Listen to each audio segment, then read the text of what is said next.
Ngayong gabi sa Pinasarap, susugod tayo sa kusina ng paborito nating celebrities. Ang buwan namanong sasalang, sparkle artist na si Ashley Rivera. Do you want hot or ice?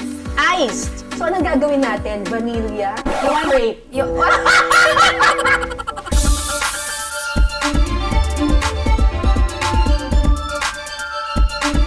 Paborito nating ipalaman ang keso sa tinapay. Madalas ginagawa rin itong topping sa pasta at sa pizza.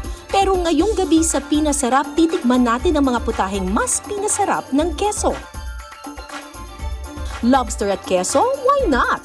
Ay, ang lambot! Sa tikiman ng keso, sino kaya sa amin ni Ashley ang pasado? Ay! Teka! Ba't ang lambot ay lagkit? Ay! Ang lambot at ang lagkit. Oh my God, gusto mo ba yung medyo malagkit? Ano ba to? Ay, sabi Ay, cream cheese! Cream cheese!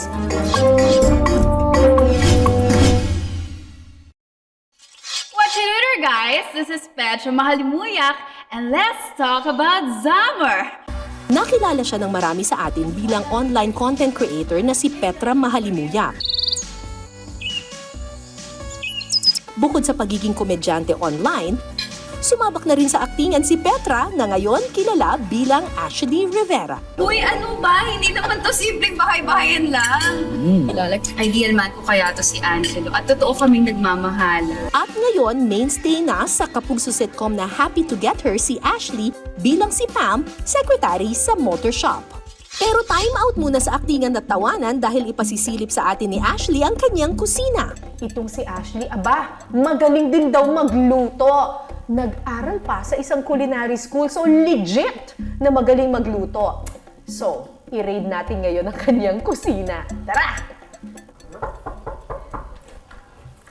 Hi, Ashley! Hello! Welcome! So, magre-raid kami ng kusina mo. Ayun na nga. Tara, magluluto ka raw? Yes, of course! Panalo! Si Caldereta. Let's go, let's go, let's go. Uy, ang ganda naman itong kitchen mo. Ay, thank you. Social. Of course. Social, pwede ba pumasok? Yes, of course, Tara. Ang social ng kitchen. O, diba? Oh my gosh, pangarap ko yung may ganito. Yung ano to, may Island. Island. So, Ang social. Yes. Ang social. Oo. Bakit may mga ganito? May mga, ayan o, yung mga ganyan-ganyan. share ko sa inyo yung O, sige, game. May konting talent ako sa pag-arrange Uy, grabe ng naman sa flowers. konti. Oo, so nung Ang gaganda. Nung pandemic, yun yung naging trip ko. Kasi mahilig talaga ako sa flowers. Kaya lang, ang hirap kasing yung i-keep yung mga fresh flowers. So, nag-ano ako sa dried flowers para ayan. Tapos, diba? ina-arrange Forever. mo siya. Yes. Ito yung sample ng mga flower baskets na ginawa ko. Ay, social. Ay, ang ganda. Mas Uy, may pang-wedding to. Yeah, Uy, oo. pang-wedding. Para siyang para siyang dried leaves, tapos nalagyan ng Para dye. magmukhang ano. Oo. Alam mo, Super. nung una kong nakilala si Ashley, hindi Ashley Rivera ang pangalan niya. Petra Mahalimuyak, nung una kitang na-interview way back, sa News to Go with Howie Severino. Petra Mahalimuyak pa ang pangalan mo noon. Hanggang ngayon, buhay pa rin naman siya. Pag artista, Ashley Rivera. Pero hindi mo talaga pangalan yung Petra Mahalimuyak. No. Inisip mo lang yon. Yes. Kasi, Para kakaiba. Kumbaga hindi pa ako kilala ng tao, may intrigue na sila. Sino tong Petra? Ganun, diba? So, pag ginamit ko yung real name ko, which is Ashley, parang, okay, Ashley, tapos yung gano'n. oo. So, ayun. bakit Mahalimuyak? Kasi it means fragrant. Oo. At mahilig ka talaga sa bulaklak. Yes, and mahilig ako sa mga pabango, gano'n. So, mahalimuyak kasi, when you hear the word, di ba parang, Mabango. ano yun? Pag hindi mo alam, mahalimuyak, parang Oo. it's such a weird word. Correct, It actually correct. means fragrant or mabango. So, yun. Doon So, ko ito. nakuha. Pero ngayong araw na to, hindi lang bulaklak ang pag-uusapan natin. Kasi may isa pang hobby tong si Ashley, pagluluto. Yes! So ito, ang ganda-ganda ng kusina mo, ha? Pero, nasan yung pagkain? Ay, nandoon! Ito, hindi na Huwag natin. kayong maniniwala kapag sobrang linis at sobrang ganda ng kusina. Ibig sabihin, walang nagluluto doon! Dito kasi yung coffee corner ko. Ayan. Mas Ay, mahilig may talaga ako. pa-coffee corner. Do you want coffee? Gusto O mo sige, coffee? nga, gawan mo ako. Sige, wait lang. Ito Anong yung mga klaseng- social. Ewan ko kung ano Do you man. want hot or iced? Iced. So, anong gagawin natin? Vanilla? You o want... crepe? Oh my God, sober pa tayo dito. Lagay na to, ha? Di ba sa TikTok, gano'n na? Tiniktok mo na ba yun? Nag-order Vanilla. ako ng vanilla at saka crepe. Social naman ito. Oh, ayan. Barista So, na. ano, ito tayo. Americano. Grind natin. 12 seconds.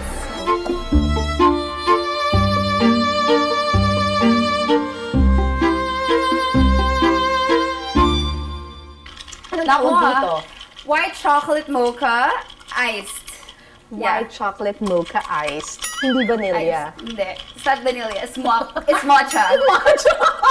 White chocolate matcha. Ang sarap naman ito. Totoo ba yan? Totoo. Totoo. Yay! Pwede ka nang magtayo ng coffee shop. Thank you! Thank you na gustuhan nyo. O mamaya yung iba naman, yung mga hazelnut. Okay. Ngayon, dahil na-energize na tayo, pumunta na tayo sa totoo mong kusina. Tama na yung mga pagpapanggap nating sosyal tayo. Hindi naman totoo yun. Dito naman tayo. Okay. Ito na. O, dito tayo. Taran! Ito na talaga yung pang-artista na kitchen. Ito po yung totoo Totoo na to. kitchen ni Ashley. Dito talaga nagluluto ako. Dito ka talaga nagluluto. Totoo. Usual na ginagamit ko, oil, Correct. chicken oil, soy sauce, yan. Kunwari ganito talaga kaayos everyday, pero kahapon, Hindi yan. Hindi, ano. Sabi, darating yung pinasarap aayusin natin. inayos ko talaga ng bonggang-bongga para telegenic sila, di Oo, ba? pinasaspunasan pa. Ayan, so ito. Yan. Nasaan yung rep mo? Ito yung ref namin. Makatotohanan din! Mare-reveal kung gano'n kami katakaw dito. Ayan na nga, oh. Ang dami. Oh, diba? At saka, Iba-iba. mukhang mahilig ka sa cheese. May parmesan, may Yeah. cream cheese. Oo. Mukhang mahilig din sa keso si Ashley at dahil dyan sasabak kami sa isang challenge. Pasado kaya kami sa challenge na ito? Abangan mamaya. Anong pinakagusto mo? Kasi ito parang masyadong malambot. Ito rin. Parang gusto natin may konting tigas. Keso de bola! Nagtauna ako, keso de bola! Samantala, ibibida muna namin sa inyo ang iba pang putahe na pinasarap ng keso. Patok sa ating mga Pilipino ang lechon belly o liempo. Tako, balat pa lang, tapos may taba, tapos ang lambot-lambot ng laman. Solve na tayo lahat. Pero paano kung sabihin ko sa inyo, pwede pang i-level up yan. Lagyan mo ng melted cheese at saka ng hamon. Panalong-panalo. Sa Bulacan, ni-level up nila ang kanilang lechon belly, nilagyan ng melted cheese. Tikman na natin. Ibibida sa atin ni Chef Melchor ang kanilang best-seller na lechon belly with ham and cheese.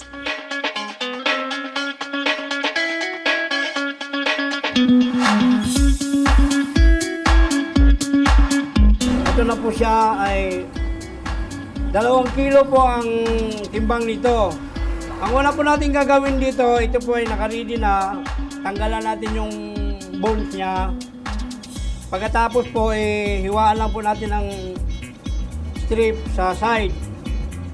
And then, susunod po natin gagawin ay ilagay po natin yung ham. Sumunod po, ilagay po natin ang cheese. 2021 nang magsimula ang kainang ito sa Bulacan. Ang dating lechon belly nilagyan nila ng twist na ham and cheese at pumatok naman sa customers. Kakaiba siya, ma'am, kasi kapag minarinate mo siya ng normal lang, hindi mo malasahan yung linamnam. Kaya ito po i-try namin at nakita naman namin yung improvement. Cheddar cheese ang gamit ni Chef Melchor sa recipe na ito. Perfect daw ang lasa nito kapares ng lechon belly at ham. Ayan po, nalagay na po natin ang ham and cheese. Susunod po natin ang ating seasoning. Ibubudbud lang po natin ito. Sunod na irorolyo ang lechon belly. Ang narolyong lechon belly isasalang na sa oven for 1 hour and 45 minutes.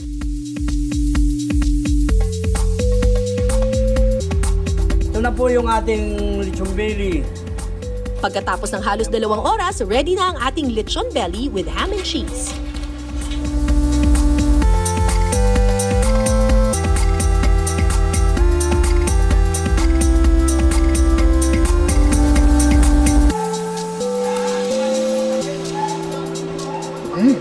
Sarap.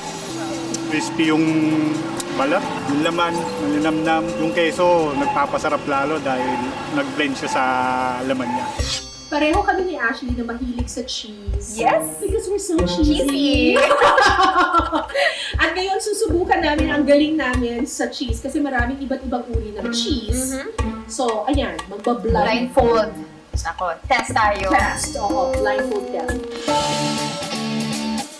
Pasado kaya kami sa challenge na ito?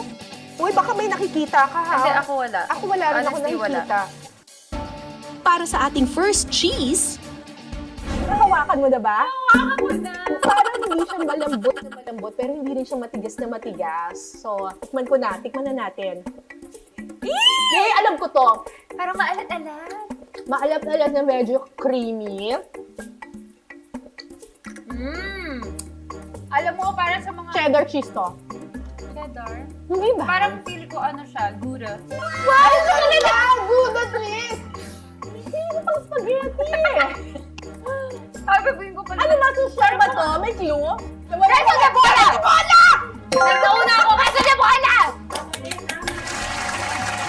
queso de bola. Tama! Ay! Ang queso de bola, cheddar cheese yun ah! Ay, ang lambot! Ay! Teka! Ba't ang lambot ay lagkit? Ay! Ang lambot at lagkit. Oh my God, gusto mo ba yung medyo malagkit? Ano ba to? Ay, sabi Ay, ko- cream cheese! Cream cheese! Cream cheese. Cream cheese. Kaya lansan. Tama ulit tayo, Ashley. Ano kaya itong huli? Eto, matigas na naman! Teka, ba't ang tigas nito? Ay! Parmesan? Ay, hindi. Hindi. Hindi! Ito. Mozzarella? Hindi siya motor. Hindi siya mozzarella kasi may alat siya, no? Pang ano to, pang spaghetti. Ganun. Oo, yeah. Grocery cheese to. Yes, yun. Grocery cheese to. Cheddar cheese. Tama ang hula namin sa cheese challenge na ito. Kami pa ba na paborito ang keso? Anong pinaka gusto mo? Ito. Oo, queso de bola, Gusto ko no? siya. Kasi ito parang masyadong malambot. Ito rin. Parang gusto natin may konting tigas. Bakit? Cheesy and creamy seafood ba kamo? Sagot na namin yan, mga kapuso. Taas kamay sa mga seafood lovers dyan. Siyempre kasama na ako dyan. Paano kung sasabihin ko sa inyo na sa isang kainan sa Paranaque, naku, yung kanilang lobster at scallops, ni-level up pa talaga. Cheesy lobster and cheesy scallops? Ano kaya ang sikreto? Ibibida sa atin ni Joram ang best-seller nilang cheesy baked lobster and scallops.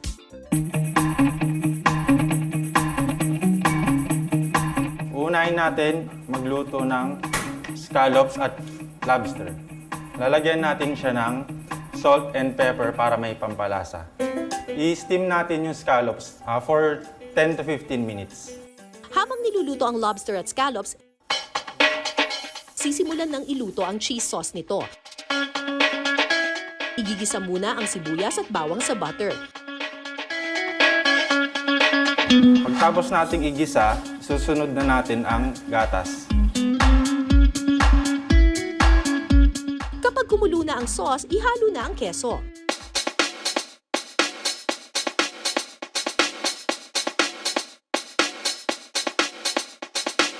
Mas okay na naka-grate na yung cheese para mas madali siyang maluto. Ilalagay na natin ng cornstarch at pepper and salt.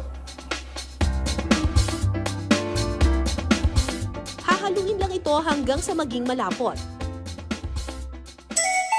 Samantala, luto na rin ang scallops at lobster. Hihiwain natin yung lobster para malagyan ng cheese.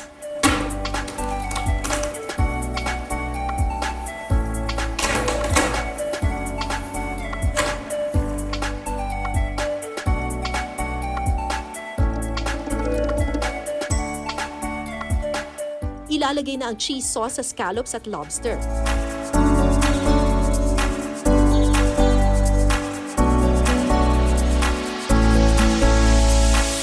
Pagkatapos, i-bake ito sa oven sa loob ng 10 minuto. After 10 minutes, pwede nang tikman ang cheesy baked lobster and scallops.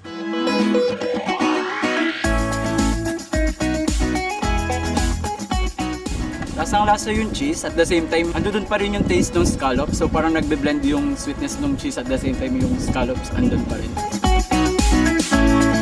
Lasang-lasa yung lobster. Cheesy and creamy siya. Nagpadagdag siya ng lalo ng lasa. Yung cheese mismo yung nagbigay lalo ng sarap dun sa lobster. Hindi kumpleto ang pasta experience kung walang cheese. Pero karaniwan, yung pasta, nilalagyan lang natin o binubudburan lang natin ng cheese. Paano kung niluto natin sa cheese mismo yung pasta? Kasama ko dito si Chef Miko. Yes, ma'am. Dito tayo magluluto. Yes po, ma'am. As in, isang malaking bloke ng cheese. Cheese wheel po, yes po. Wow! Ang tawag dito ay cheese wheel. Yes po. This is Grana Padano, which originated from northern Italy. It was aged for 12 months po. 12 months. Actually, yung Grana Padano, para siyang pinsan ng Parmesan cheese. Yes po. Ini-age usually yung ganitong uri ng cheese for like 6 months, 9 months, up to 2 years. Pwede siyang i-age up to 2 years. Mas masarap siya kapag mas matanda. Yes po. Oo. Crumbly siya, then meron po siyang Crumbly. fruity and nutty aroma and notes to it. Oh. Grana Padano ang tawag sa kanya.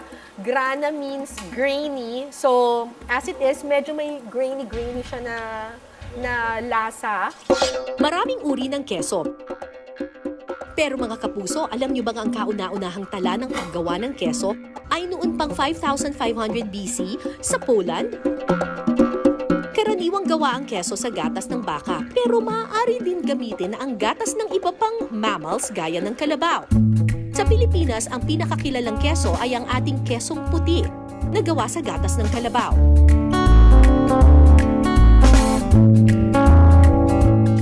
We put our brandy.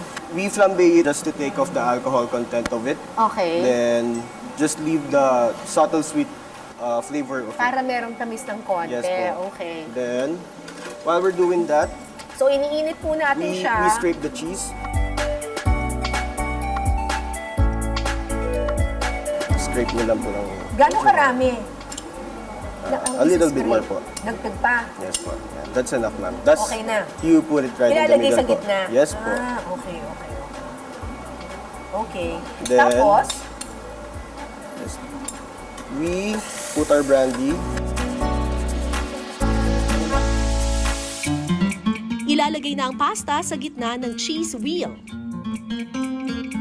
Ang pasta na ito sinamahan na ng signature ingredients ni na Chef Miko. so kailangan mainit yung pasta para natural Medyo na mag-melt din po. Then, imemelt pa po natin siya sa pan. Tapos imemelt pa ulit. Eh, ba't hindi na lang ibudbud doon? Sayang yung cheese wheel, ma'am. Sayang yung cheese wheel. Andito po kasi yung flavors. Then, we heat our pan. We put 2 swirls of olive oil. Olive oil. Yes po. Pagkatapos makot ang pasta, iinitin ito ulit sa isang pan. Usually kasi yung cheese, di ba, binubudbud na lang siya sa may bandang dulo. Pero ito talagang Ini-incorporate po natin. ini-incorporate talaga dun sa pasta. Titimplahan na rin ito ng asin, paminta, at truffle oil. Sosyal! So pag cheese wheel na pasta, talagang wala siyang sahog na anything. Most likely, yes po. Para po ma-distinguish po natin yung flavor ng cheese po mismo. Ayan po. Just swirl it. Put right.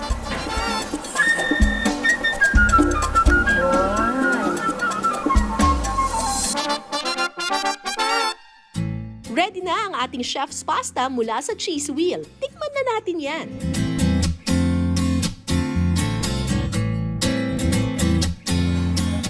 Amoy na amoy mo yung truffle oil.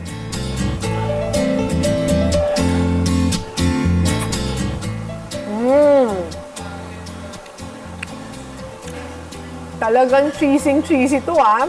Very creamy, very cheesy. Actually, subtle lang yung flavor niya.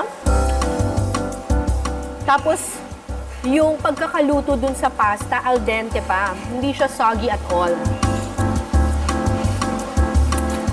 Every strand talagang nabalutan ng cheese.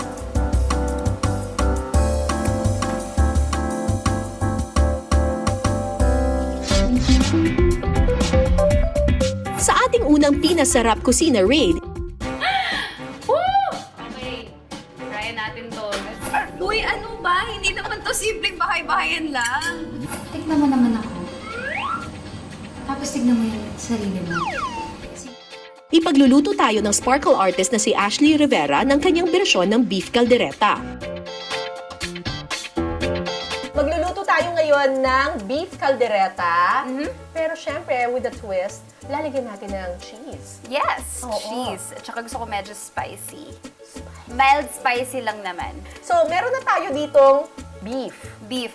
Bale, pre-pressure cooker ko na siya para mas mabilis na siyang lutuin mamaya. Pero, tinimplahan mo na to. Yes, tinimplahan ko. So, minarinate ko na siya ng ilang, like mga 6 hours din. Saan? Sa pineapple juice kasi,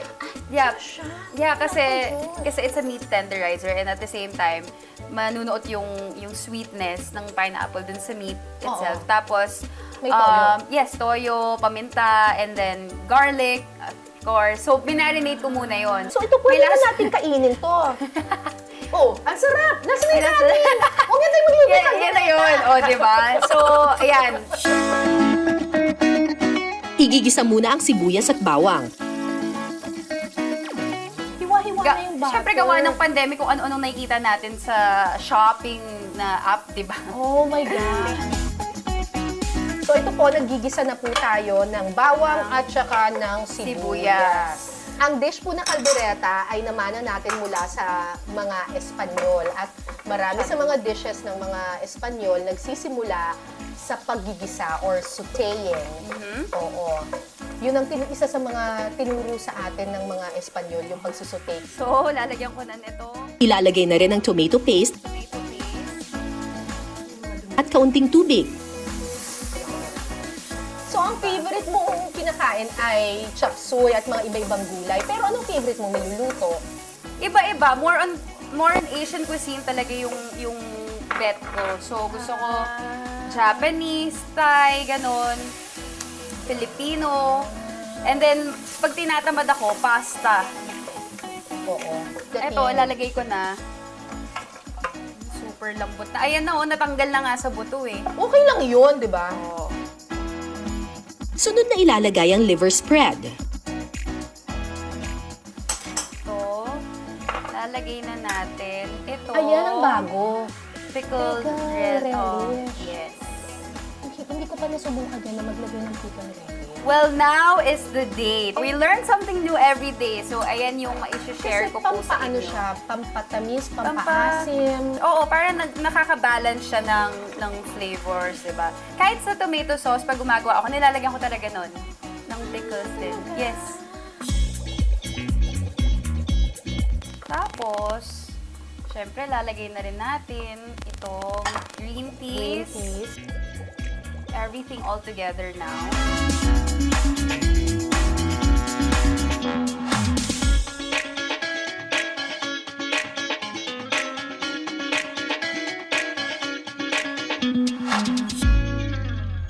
So, nung nag-pandemic, nahilig ka rin ba sa na-level up mo ba ang cooking skills mo? Oo naman, natuto na akong gumawa ng hoisin sauce from scratch, teriyaki sauce. Ano ba naman yung gagawa ng mga hoisin ganon. sauce? Pero actually, si Ashley, Yes. nag-aral ka talaga sa isang culinary school Actually, magkapareho kami ng eskwelahan. Oo nga eh. Sunod na nilagyan ni Ashley ng garlic salt, olives at sili ang kaldereta. Nakakasosyal yan, yung mga olives. And Ayan ito na, luto na yan. Hindi pa. Nasaan yung cheese? Ito na nga. Eto na. Ito So na actually, tayo. ito, luto na to. Pero tayong mga Pilipino, gusto natin extra creamy linamnam. Lalagyan pa natin ng keso. Oh, ayan. Yung keso, parang nakakapagpadagdag din siya, hindi lang ng creaminess, pero ng alat Yung ng alat konti. din, yes. Oo. Correct. Matapos niya tayong ipagluto, moment of truth na ng cheesy beef caldereta ni Ashley Rivera. Alright, kumain na tayo. At meron po kami dito isang kalderong kanin. Opo. Kasi kasalanan kumain ng kaldereta nang walang kanin na isang kaldero. Mainit po, mainit, ha? Ganyan talaga. Diba? Very lutong bahay. Lutong bahay. Eto na po kami. Diyos ko. Ano ba to? Yung buto talagang humiwalay na dun sa karne. Diba? Alright.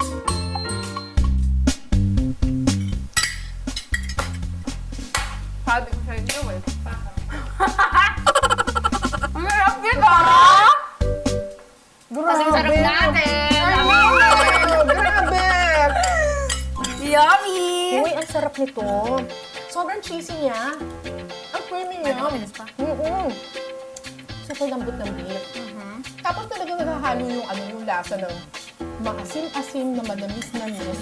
Tapos may parang green-green na lettuce spread. Sobrang lapot ng sauce. Nakaka-proud. Namamanghalin ako sa sarili ko. Ang sarap. Sige po, kain lang. Gusto mo, hanggang mamaya tayo dito. Iba talaga kapag sobrang lambot ng meat.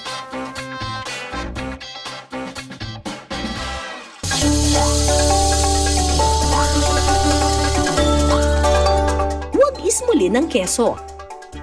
Dahil ang mga putahing masarap na, kayang-kaya pang i-level up ng keso at dagdag na pagmamahal. Ay! Cheesy! Sabi ko sa inyo eh. Ang sarap diba? Hanggang sa susunod nating kwentuhan at salo-salo, ako po si Cara David. Ito ang Pinas Sarap.